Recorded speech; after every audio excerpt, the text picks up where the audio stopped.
నమస్కారం. మంగళవారం హనుమంతుడికి ప్రీతిపాత్రమైన వారం. మంగళవారం నాడు పంచముఖ ఆంజనేయ స్వామి వారిని అర్చన చేయటం ద్వారా, పంచముఖ ఆంజనేయ స్వామి వారిని ఎర్రటి పుష్పాలతో పూజించడం ద్వారా సకల శనిగ్రహ దోషాలను నివారింపజేసుకోవచ్చు. అదేవిధంగా ధైర్య సాహసాలను సిద్ధింపజేసుకోవటానికి, ఉద్యోగంలో ప్రమోషన్లను పొందటానికి, రుణ బాధలను తొలగింపజేసుకోవటానికి కూడా పంచముఖ ఆంజనేయ స్వామి వారిని అర్చన చేయటం ఎంతగానో సహకరిస్తుంది. ఈ పంచముఖ ఆంజనేయ స్వామి వారు మొత్తం 5 ముఖాలను కలిగి ఉంటారు. ఈ 5 ముఖాలు వానర, నరసింహ, హయగ్రీవ, వరాహ, గరుడ అని 5 రకాలైనటువంటి పేర్లతో పిలువబడుతూ ఉంటాయి. ఒక్కొక్క ముఖంలో ఉంటూ స్వామివారు ఒక్కొక్క రకంగా అనుగ్రహిస్తూ ఉంటారు. స్వామివారి 5 ముఖాలలో వానర ముఖం తూర్పు దిక్కును చూస్తూ ఉంటుంది. తూర్పు దిక్కును చూస్తూ ఉన్నటువంటి వానర ముఖం భక్తులకి స్వచ్ఛమైన మనస్సును ప్రసాదిస్తుంది. సర్వకార్యాలలో విజయాన్ని సిద్ధింపజేస్తుంది. అలాగే స్వామివారి యొక్క నరసింహముఖం అంటే నారసింహముఖం దక్షిణం వైపు చూస్తూ ఉంటుంది.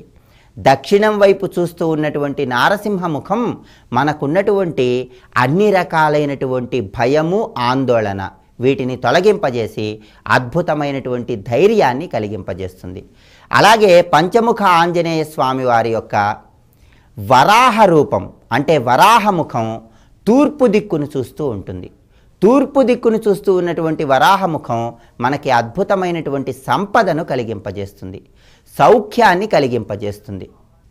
అలాగే పంచముఖ ఆంజనేయ స్వామి వారి యొక్క వరాహముఖం ఉత్తర దిక్కును చూస్తూ ఉంటుంది. ఉత్తర దిక్కును చూస్తూ ఉన్నటువంటి వరాహముఖం మనకి అద్భుతమైనటువంటి సంపదను, సౌఖ్యాన్ని కలిగింపజేస్తుంది.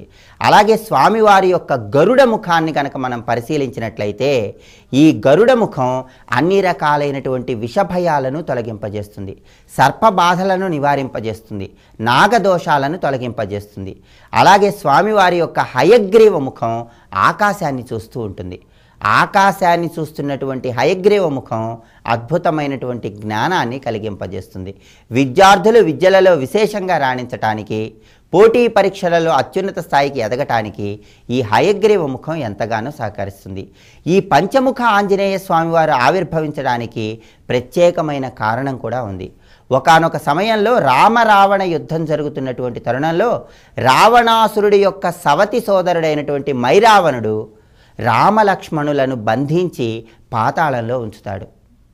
రామలక్ష్మణులను విడిచిపెట్టే విధంగా చేయటానికి ఆంజనేయ స్వామివారు ఆ మైరావణుడు అనేటటువంటి రాక్షసుడిని సంహరించాలనుకుంటారు. అయితే ఆ మైరావణుడు అనేటటువంటి రాక్షసుడు తన పంచప్రాణాలను 5 తేనెటీగలలో భద్రపరిచి ఆ తేనెటీగలను ఒక పాతాళ గుహలో బండరాయి కింద ఉంచుతాడు. మైరావణుడిని సంహరించాలంటే ఈ 5 తేనెటీగలను ఒకేసారి సంహరించాలి. అప్పుడు ఆంజనేయ స్వామివారు వానర, నరసింహ, వరాహ, హయగ్రీవ, గరుడ అనేటటువంటి 5 ముఖాలను ధరించి ఆ 5 ముఖాలతో ఈ 5 తేనెటీగలను కొరికి చంపేస్తాడు. ఆ 5 తేనెటీగలు మరణించగానే మైరావణుడు కూడా మరణిస్తాడు. అప్పుడు రామలక్ష్మణులను యథావిధిగా యుద్ధరంగానికి హనుమంతుల వారు చేరుస్తారు. ఆ విధంగా మైరావణుడు అనేటటువంటి రాక్షసుడిని సంహరించటానికి, మైరావణుడి యొక్క పంచప్రాణాలు ఉన్నటువంటి 5 తేనెటీగలను పళ్లతో కొరికి నశింపజేయటానికి పంచముఖ ఆంజనేయ స్వామివారు ఆవిర్భవించారు. స్వామిని అర్చన చేయటం, స్వామివారికి ప్రీతిపాత్రమైనటువంటి అప్పాలను నివేదన చేయటం, దాన్ని ప్రసాదంగా స్వీకరించడం ద్వారా సర్వకార్యాలలో జయాన్ని సిద్ధింపజేసుకోవచ్చు. హనుమంతుల వారి ప్రీతి కోసం ప్రత్యేకంగా మంగళవారం నాడు జపించుకోవాల్సిన కొన్ని శ్లోకాలు ఉన్నాయి. ఆ శ్లోకాలు ఏంటో ఇప్పుడు మనం చూద్దాం. హనుమాన్ సర్వధర్మజ్ఞ సర్వకార్య విధాయక అకస్మాదాగతోత్పాతం నాశం కురు నమోస్తుతే. ఇది ఒక శ్లోకం. ఇంకొక శ్లోకం హనుమాన్ అంజనాసూనో వాయుపుత్ర మహాబల అకస్మాదాగతోత్పాతం నాశయాసు నమోస్తుతే. ఇది ఇంకొక శ్లోకం.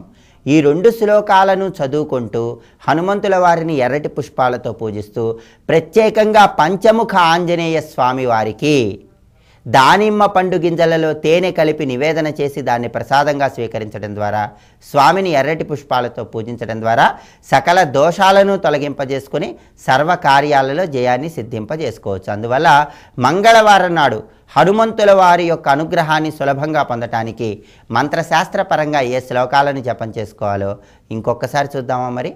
హనుమాన్ సర్వధర్మజ్ఞ సర్వకార్య విధాయక అకస్మాదాగతోత్పాతం నాశం కురు నమోస్తుతే. ఇది ఒక శ్లోకం. ఇంకొక శ్లోకం హనుమాన్ అంజనాసూనో వాయుపుత్ర మహాబల అకస్మాదాగతోత్పాతం నాశయాసు నమోస్తుతే. శ్లోకాలు చదువుకోండి. పంచముఖ ఆంజనేయ స్వామి వారిని పూజించండి. పంచముఖ ఆంజనేయ స్వామి వారి యొక్క అనుగ్రహం ద్వారా సర్వకార్యాలలో జయాన్ని సిద్ధింపజేసుకోండి. ఇప్పుడు శుభదినం అనే అంశంలో ఈనాటి విశేషం ఏమిటో, ఈనాడు ముఖ్యంగా ఆచరించవలసిన విధి విధానాలు ఏంటో పరిశీలిద్దాం. సర్వే జనాః సుఖినో భవంతు.